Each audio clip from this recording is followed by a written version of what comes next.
xotin-qizlarning huquq va manfaatlarini to'liq ta'minlash, ularning qadr-qimmatini ulug'lash yangi O'zbekistonning davlat siyosatida yetakchi o'ringa qo'yilmoqda.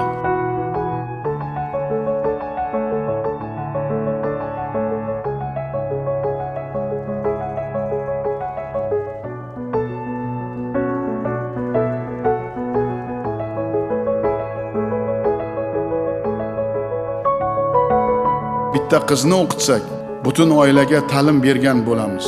Agar oila bilimli, ma'rifatli bo'lsa, jamiyatning ongi, madaniy darajasi ham yuksaladi.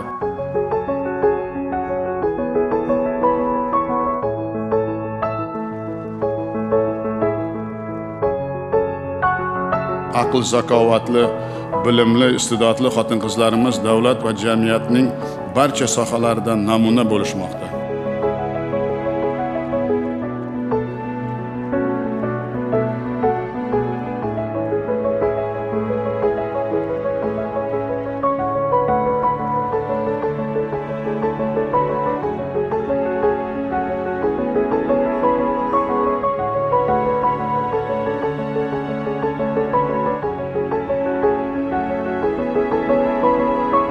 Bir haqiqatni barchamiz yaxshi tushunib olishimiz zarur. Ayollarning tashvish va mashaqqati ham, zimmasidagi mas'uliyati ham erkaklarga nisbatan ancha yuqori.